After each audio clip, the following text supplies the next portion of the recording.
রাজধানীর মানিক মিয়া এভিনিউয়ে ভিন্ন এক বৈশাখ উদযাপন করল রাজধানীবাসী। ২৬০০ ড্রোনের আলোর খেলায় তুলে ধরা হলো নতুন এক বাংলাদেশের গল্প। সঙ্গীতের মূর্ছনায় আরও রঙিন হয়ে ওঠে নববর্ষের বিকেল।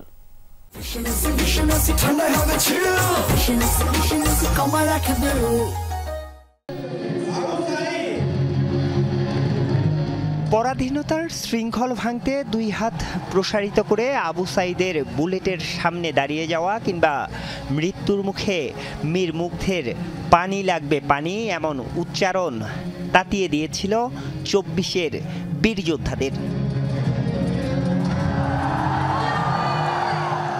৭১-এর ধারাবাহিকতায় ২৪-এর তরুণ প্রজন্মের হাত ধরে লেখা হয়েছে বাংলাদেশের পুনর্জন্মের গল্প। একসাথে ২৬০০ ড্রোনের আলোর ঝলকানিতে তা তুলে ধরা হয়েছে। সংস্কৃতি মন্ত্রণালয়ের আয়োজনে আর চীনা দূতাবাসের সহযোগিতায় মানিক মিয়া এভিনিউতে নববর্ষের সন্ধ্যায় সমবেত লাখো মানুষ আরেকবার ফিরে গেল ৩৬ জুলাইয়ে। এই ড্রোন শো নিঃসন্দেহে এবারের বৈশাখের আয়োজনে যোগ করেছে ভিন্ন এক মাত্রা। নতুন বছরের রঙিন এই উৎসবে যোগ দিয়ে লাখো মানুষের কণ্ঠে উঠে আসে নতুন বাংলাদেশের আহ্বান, ঐক্যবদ্ধ বাংলাদেশের ডাক।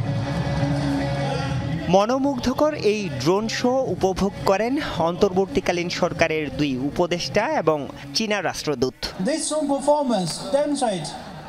During the journey for the new Bangladesh, China always with you, to be with you, to support you, and we work along for a better, for a new Bangladesh. সবচেয়ে গুরুত্বপূর্ণ হচ্ছে বাংলাদেশের সব মানুষকে, সব জাতিগোষ্ঠী সবাইকে এক জায়গায় আনা গেছে এবং সবাই আনন্দ করছে।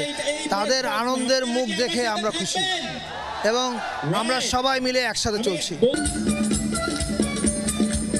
এর আগে বিকাল ৩টা থেকে শুরু হয় কনসার্ট।